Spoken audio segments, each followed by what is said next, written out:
Hi, my name is Femi Oyediran, as she just kind of mentioned there. I'm the co-owner of Graft Wine Shop in Charleston, South Carolina. It's a wine shop and wine bar at the heart of downtown Charleston. If you've not been to Charleston, I highly recommend you come by. And if you haven't been to Graft, I mean, what have you been doing? We're waiting for you. Really excited to be here tonight. This should be a really fun discussion.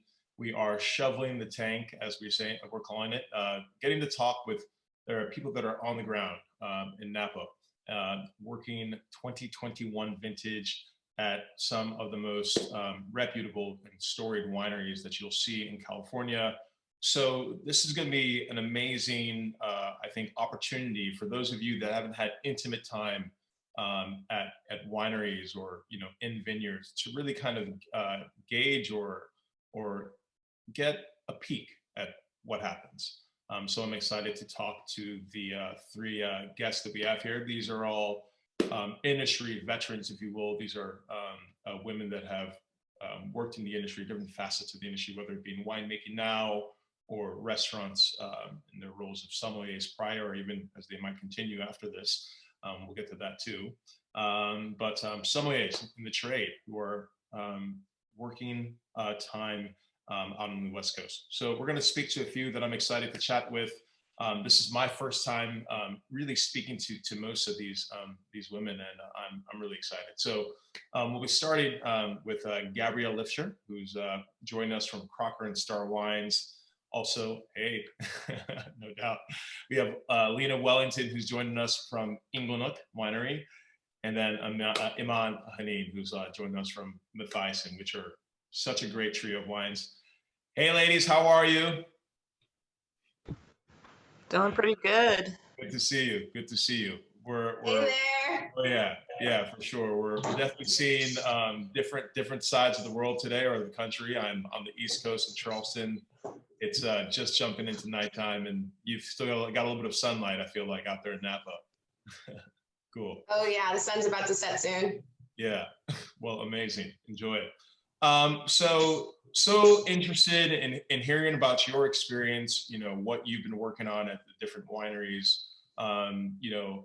So much to process and to experience. I was just out in California last month.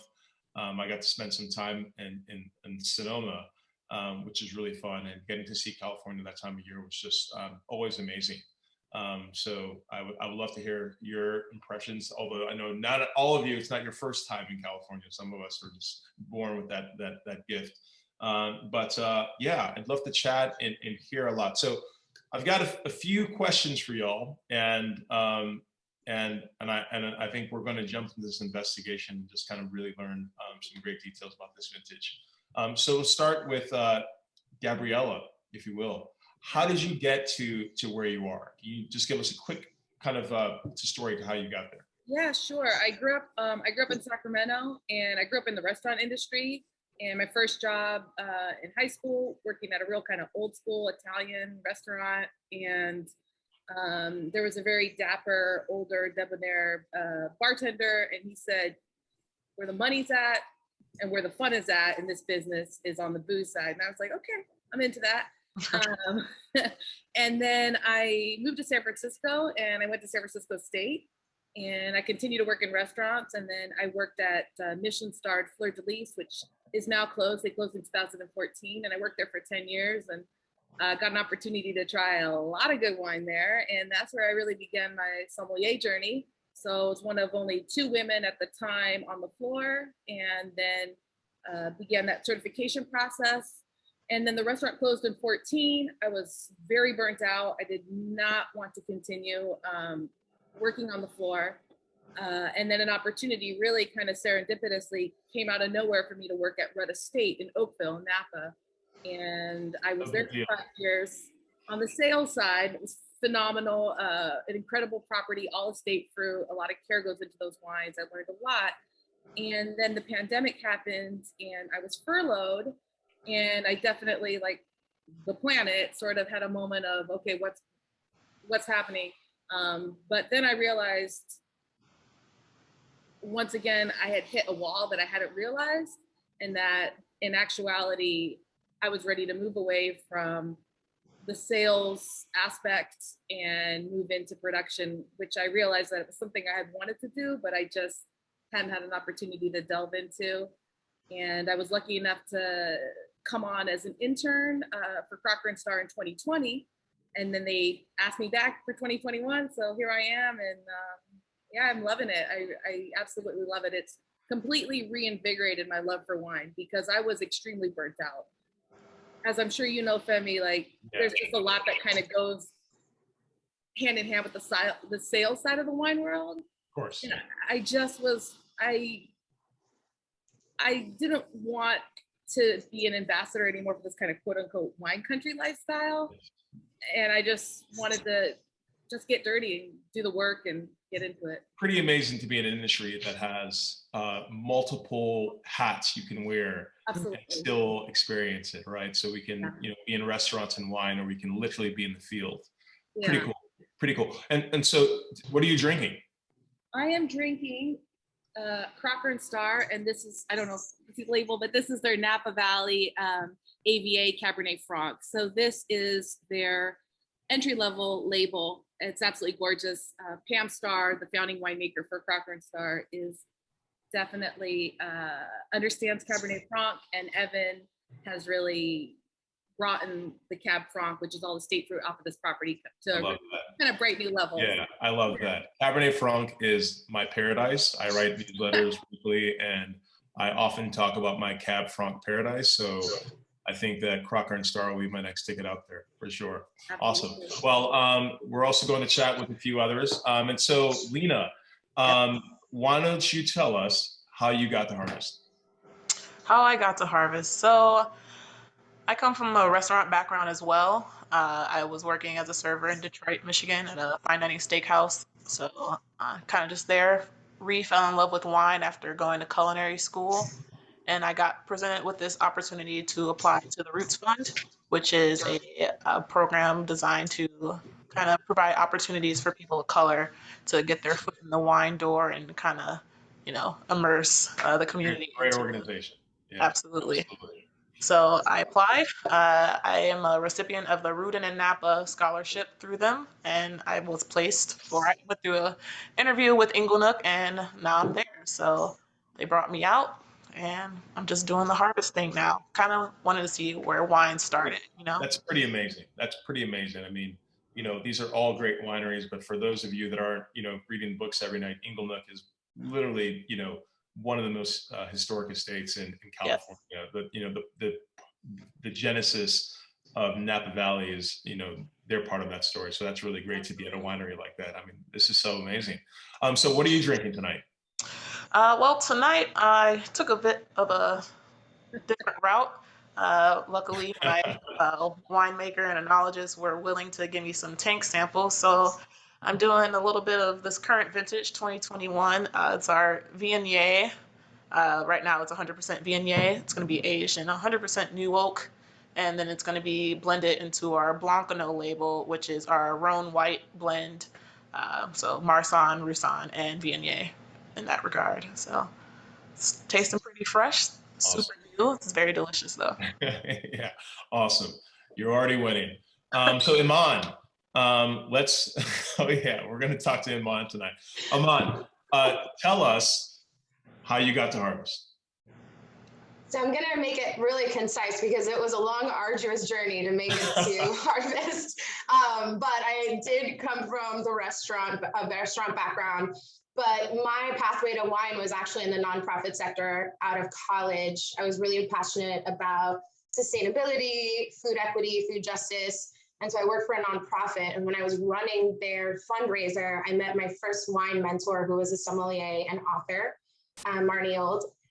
And she kind of took me under her wing, and I started just doing these like tastings, teaching people, just manning a table. She'd basically give me wine and books. And then, I always say that restaurants put me through college, but it also put me through the nonprofit sector.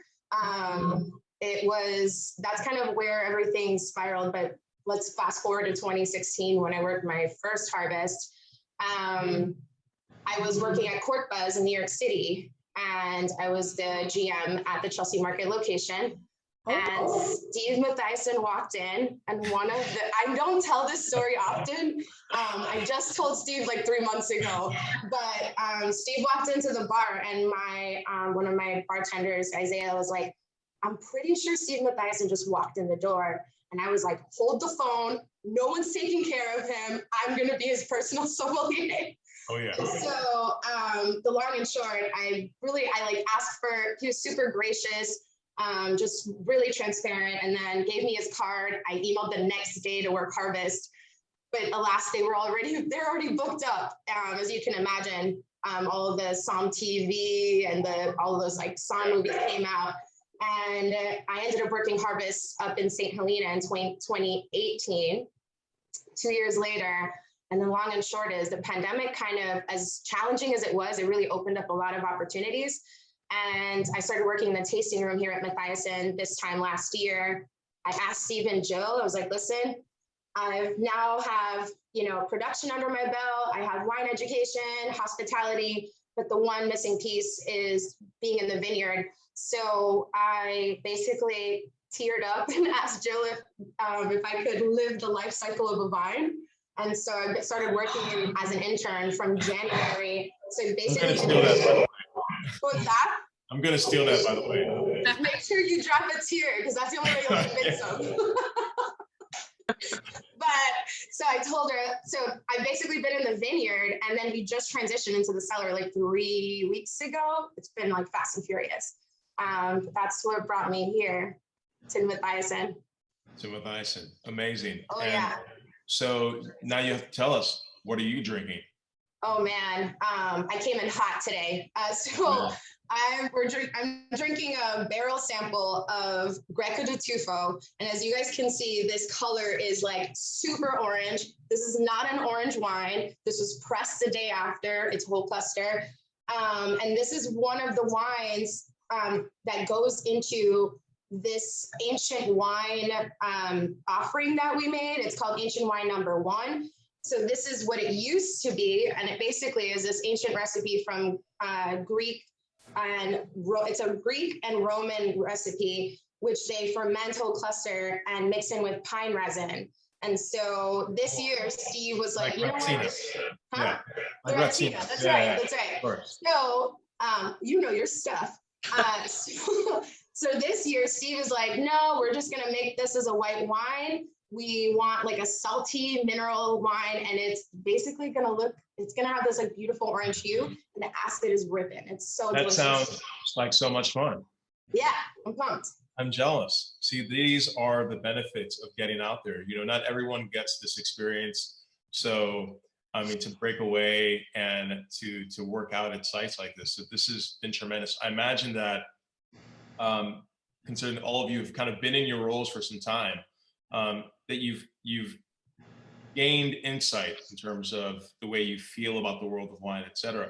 I'd love to kind of hear a little bit about that. I want to know about, I think, like the things you've learned in terms of like working at a winery proper, but I kind of want to know if you've taken a different perspective on wine working at a winery. Like, has your perspective on the way you approach purchasing wine as a retailer for like the rest of us, has that really changed the position you've been in? And Lena, we'll start with you, if that's okay. Oh, for sure. I think for me, I've come to appreciate wine in a different light. I think a lot of things we take for granted until we know how it works on the back end. So seeing all the hard work that goes into making a wine, not just with the cellar team, but with the vineyard team that gets there at like 3 o'clock in the morning to come pick all these grapes.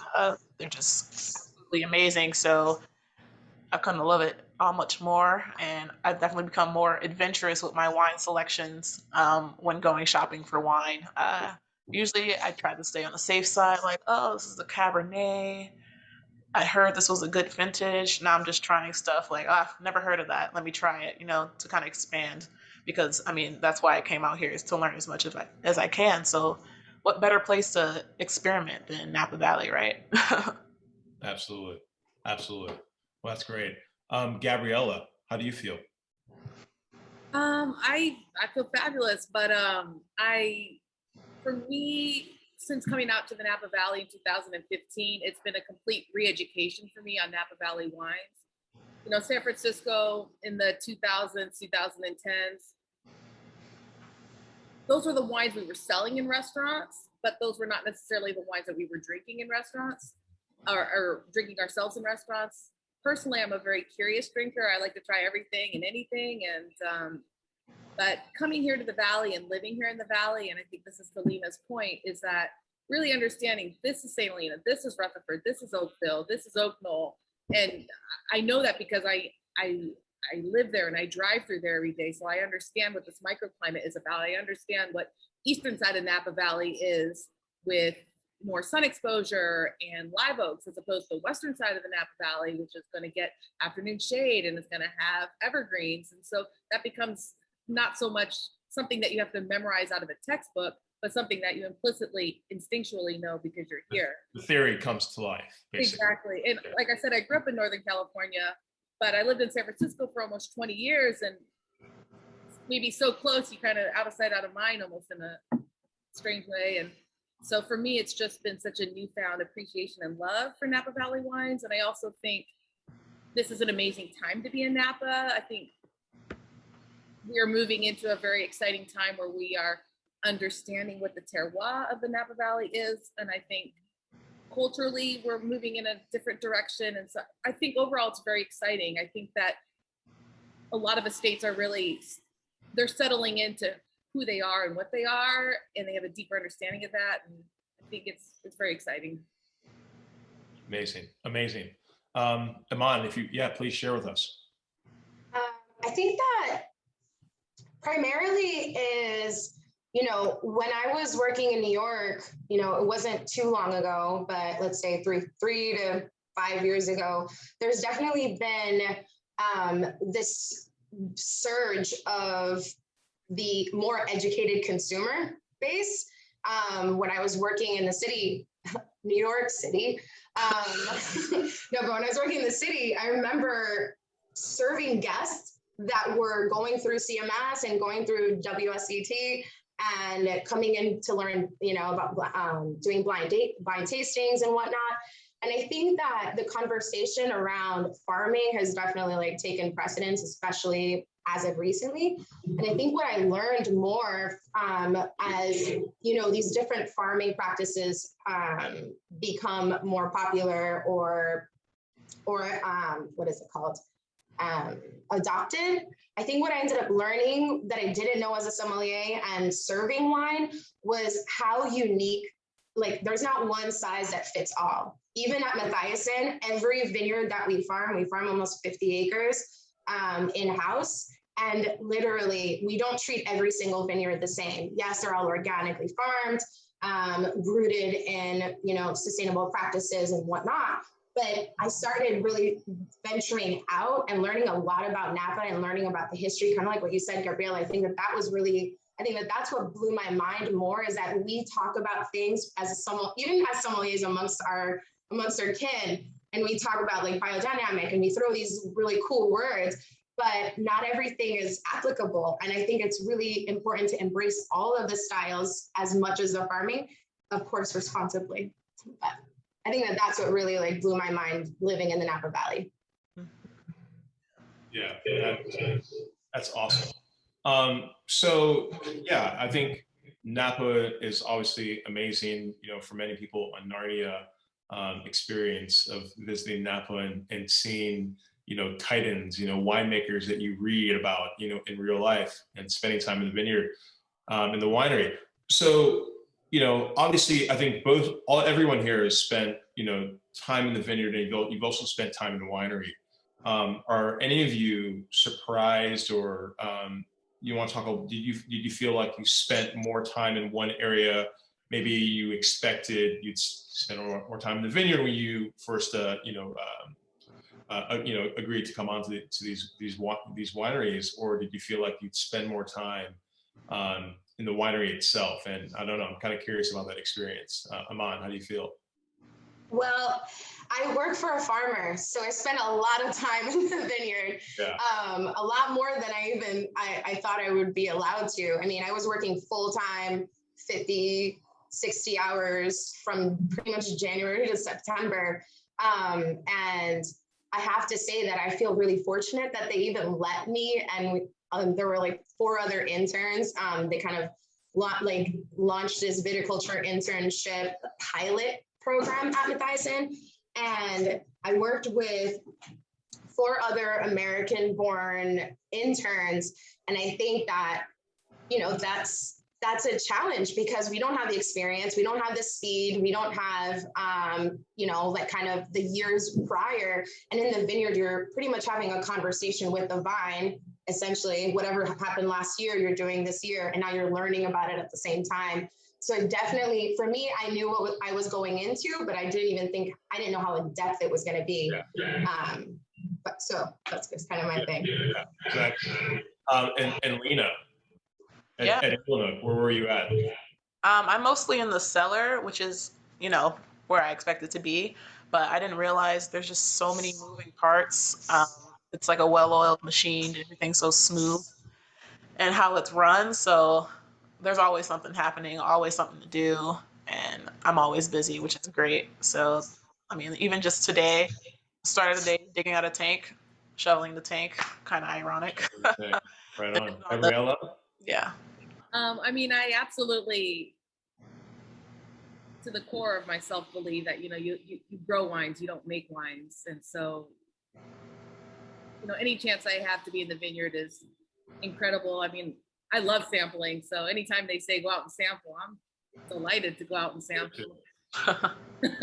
And yeah, I mean, I definitely the focus, my responsibilities here is a little bit more cellar focused, but the luxury of being at Crocker&Starr is that, you know, this is all estate fruit. So fruit is right here and we're interacting with it every day. And the same thing for my experience at Red as well, all estate fruit. So it's, you know, sometimes I feel like that word estate gets thrown around a lot to the point where I think people don't really understand what that really means when you say estate. And when you work a property that truly is estate fruit, you understand that really is something special. The care that goes into estate farmed fruit is special. Yeah. And it comes through in the wines. You know, you put the work in on the front end, so you're not doing as much correcting on the back end, but really just following through that of the farming. So it's about farming. It's ag. There's no ifs, ands, or buts about it. Oh yeah. So you know you've done it all, and I'm sure with all new experiences you develop your pet peeves, right? And you know, so I'm really curious after being out there, what has been your least favorite part about harvest? And you don't have to say like maybe least favorite part, but you could just say something that was maybe just excruciatingly difficult, a hurdle that you had to cross. So you either say like, I hated this, nah, this was terrible. Or you can just say, this is really tough. I love it, but really tough. Lena, I think that'd be great for you to jump in with. The first thing that came to my mind, which I think is kind of a childish answer, is just I didn't realize there'd be so many spiders with grape processing. So like I just. And you stayed? Sorry? And you stayed? I stayed. I'm still here. No spider bites yet. I'm sure I'll probably get one tomorrow since I said that out loud. But what's the biggest spider you've seen? Oh, not too big. They're probably Not like too big. nothing larger than a penny. Yeah. But I mean, there's just so many of them. So it's tiny, but yeah, it's not something I thought of. spiders. Got it. Awesome. Gabriela. I'm gonna have to spiders. Kiss of the Spider Woman as well. I mean, really? Peter Rivera, Vanessa Williams, the spiders are everywhere. Yeah. Yeah, and you know when you're processing fruit on the line, they're everywhere, and then you really think they're everywhere. But I mean, I'm an intern, so I feel like I can't complain about anything. So do the work and hopefully get rewarded with the beer at the end of the day, and get a good night's sleep and come back the next day and do it again. But yes, a lot of mad spiders. Mad spiders. Awesome. Okay. All right. Imane, are we spider infested or do you just love spiders? Spiders don't bother me because the spiders get rid of the flies, so it doesn't bother me. I'm kind of a nature lover in that regard. Mine is a little OCD.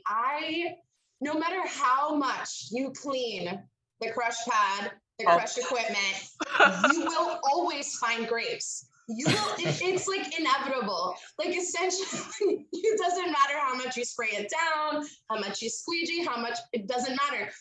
You like close up shop and then you find like that one grape and you feel defeated, frankly. And also grapes in your shower at home. There you go. So does everyone have a tank selfie? Inside a tank? Yeah.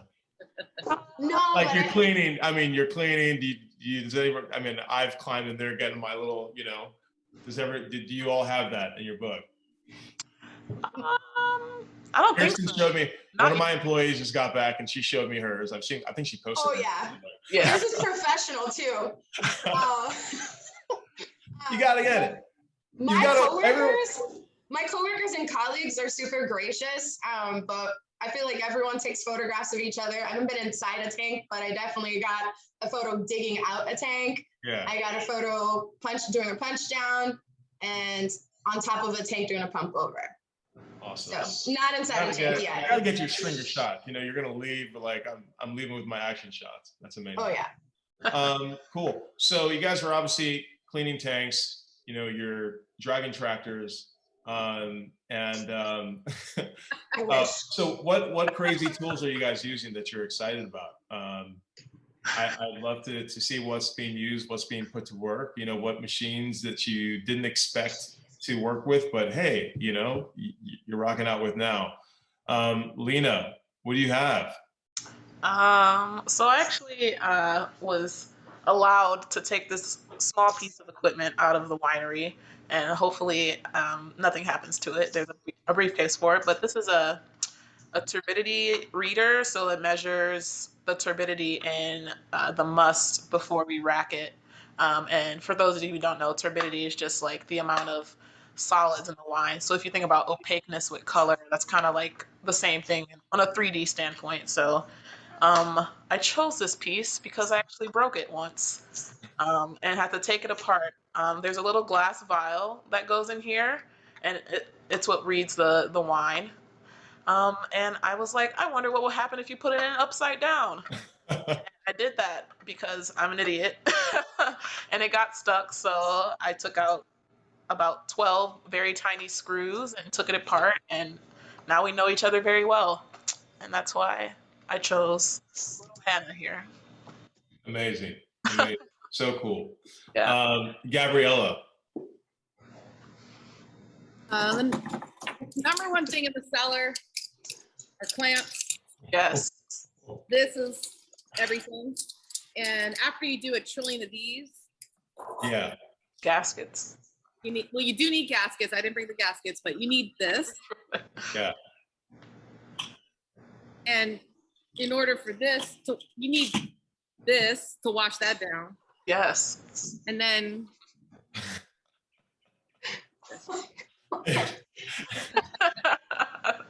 That's awesome.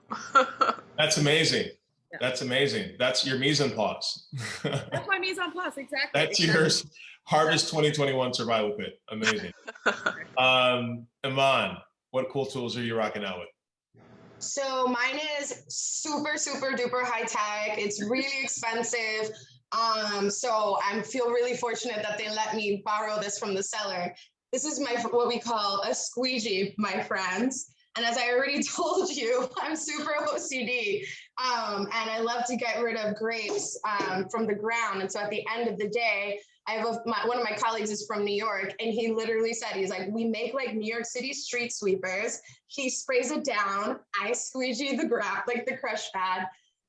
So this is literally my favorite thing. And my coworkers told me to bring this. They're like, Imane, you know exactly what to bring. Awesome. I get in the trance when I'm doing the floors. So I think a lot of people that have never worked a harvest before are always surprised, or at least even I was. Has everyone gotten an opportunity to do a foot crush? So, all right. So for those of you that have, Can you talk about your feet are cold? Freezing. Cold, scratchy. If you have cuts, they like hurt. The acid from the fruit can literally make it sting. But it's nice on a hot day. And I'm like literally the queen of foot treading. Like, You're like I down, will foot tread for friends. Yeah, I'll foot tread for friends. It's also it's a beauty treatment because it's a good exfoliant. I didn't know that. Well, Oh, there you go. Exactly. Those Wonderful. fruit acids will get the job done. Cool. Not all grapes are the same. Some are more stemmy than others. Some are juicier than others. So, have there been any big surprises out in Napa this year for y'all? Maybe surprise in terms of like, wow, I didn't expect to have, you know, this insight, or I completely forgot about this element in the thought process of winemaking. What were your big surprises, or even like big takeaways? Yeah. Lena, why don't you hit us up? I don't know if I have any super huge takeaways from winemaking itself.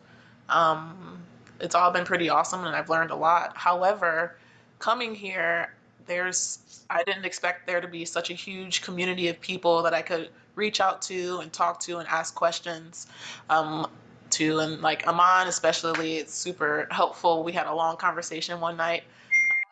Everyone's super knowledgeable. And I mean, day 3 here, I was at an event at Ashes and Diamonds with one of my roommates and just like a whole bunch of industry people.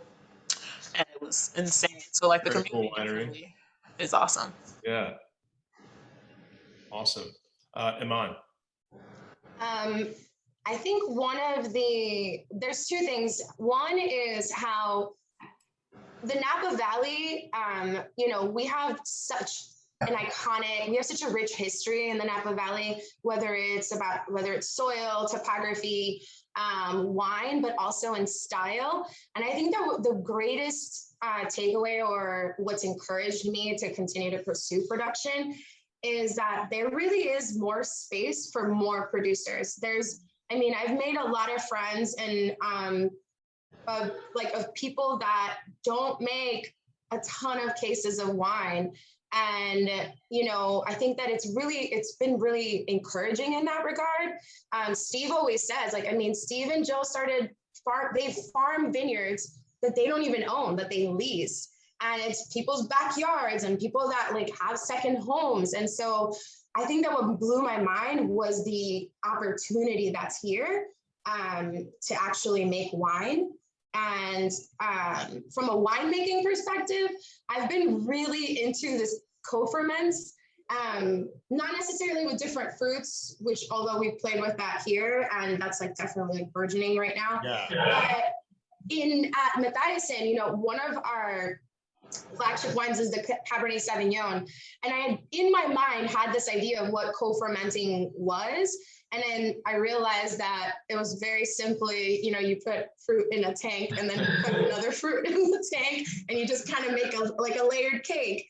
But the cool trick here is that and I asked at length, but basically when we do co-ferment, Steve's philosophy is to keep the best of the fruit, or the highest quality of the fruit, at the bottom of the tank, because when we're doing pump overs, we want the composite to be immersed in the juice of the fruit or of the fruit with the highest quality. And I thought that was really cool. And it kind of, again, especially from like being a sommelier, or especially from theory and, you know, when you see things in person, it's like, it's so different. Like, and then you realize it's really not that complicated, but sometimes we make it complicated. So I think that's been the coolest thing. That's incredible. And that is very cool. I love co-ferments. Yeah, you're right. It's something that a lot of people are experimenting with, even fruit and wine grapes.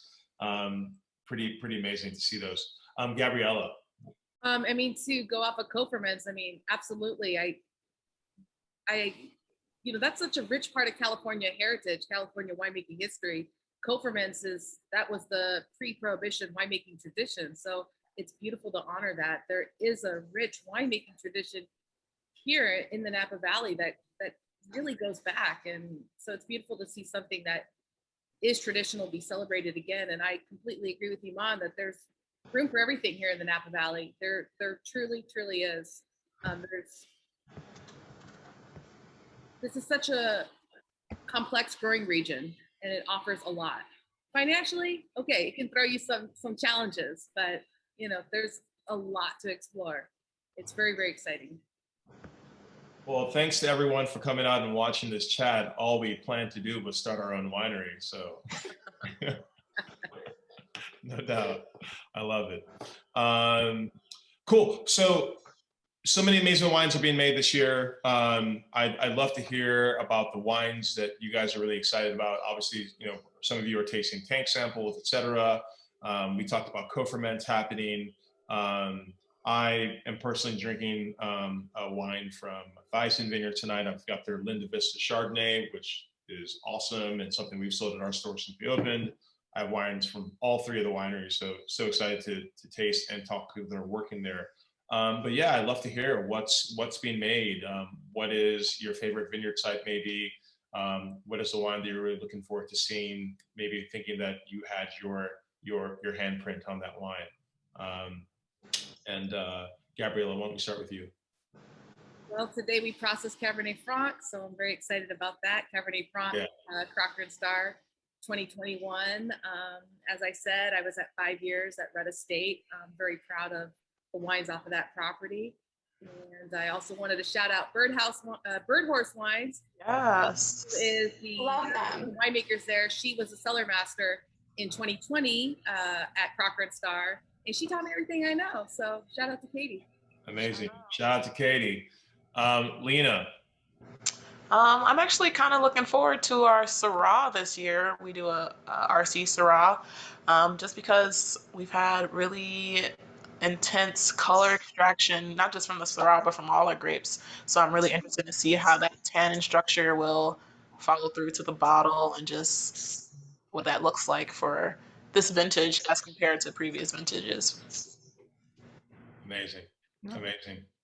And Imane, I know what I feel like I already know what you're going to say, but go ahead and hit us with what you got. You can change it up too. Well, this Greco de Tufo is pretty fantastic, but I'm going to piggyback off of Lena because my heart beats for Syrah, and on all the years that I served Matthiasson, I never heard of any Syrah. My assistant winemaker asked, he's like, "Do you need a beer?" I was like, "Yes."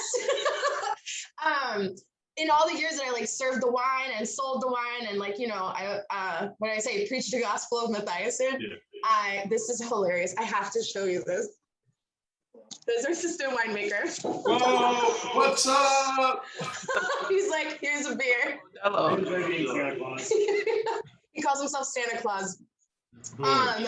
So wait, what I was saying, yeah, I never even knew Steve if he ever made Syrah, and I think that there's one-offs, but this year we got our hands on some Syrah, and I definitely got my feet in there. So I'm really pumped about that. I love that. Awesome. I will also say there's some Syrah planted at Crocker&Starr coming soon to the theater. Ooh la la. Syrah is the best. It really is. Syrah is the best. Yeah, in terms of all the famous red varieties, I feel like Syrah is the most underrated. Just some of the best wines, Let Syrah into your heart. That's part of the message tonight. Let Syrah into your heart. I tell people, I'm like, Syrah is my love language. Don't mess around. For sure. There you go. Number 2 lesson. 1, the first lesson, we're all starting our own winery together. 2, we're planting Syrah. Syrah's my stripper name. Awesome. So now that you've done it, would you go back? Lena, do you want to go back? Would I go back? I don't know. Maybe somewhere down the line, but I think my heart is really still in hospitality. So I'm looking forward to going back and exploring that some more with the knowledge I've gained here. So I don't know. We'll see down the road. You're not leaving the dining room yet. Not quite. Gabriela? I'm definitely.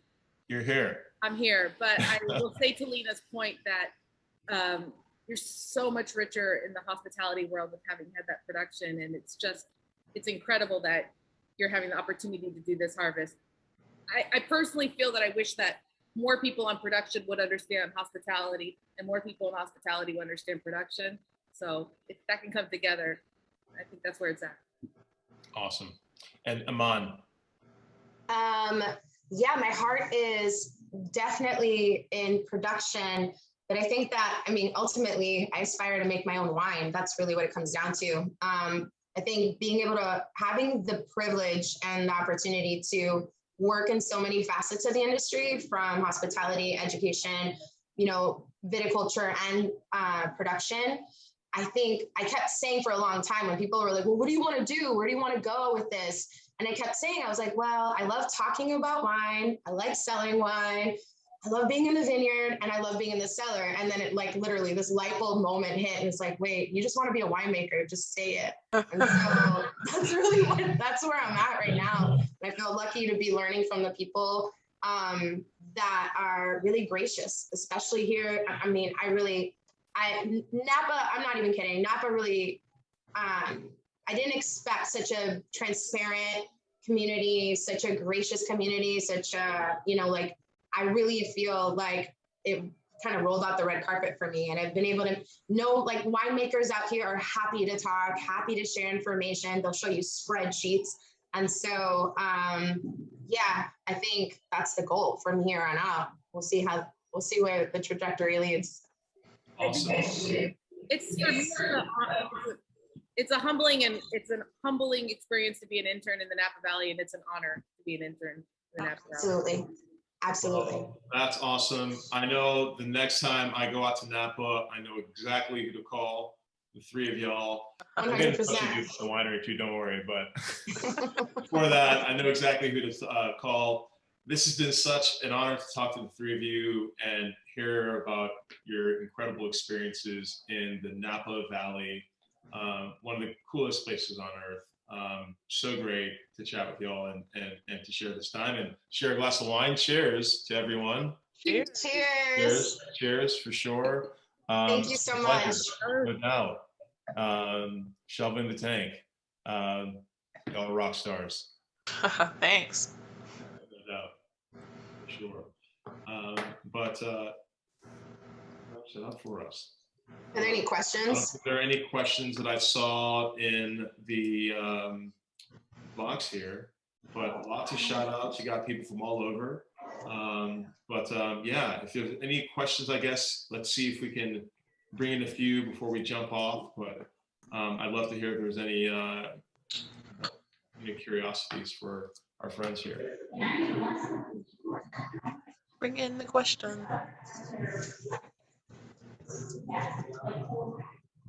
I don't see any. It's a lot of love and support, though. A lot of love and support. A lot of love and support. No doubt. Los Angeles, Deloach. There you go. There you go. Awesome. Everyone's drinking wine tonight. This is What's up? awesome. Well, yeah, I think you guys nailed it. I think we sold it. I think people are going to come out to Napa, look for y'all. You've got investors lined up for your winery. Awesome. No, this is so great. Anytime I can have the opportunity to celebrate Napa, you know, I say, let's do it. Cool. Well, thank you all so much tonight. I know you've got a lot of work to get back to, and have a great night. Have a great time doing Napa Valley for all of us that can. Thanks so much for hosting. Thanks for having us. This is awesome.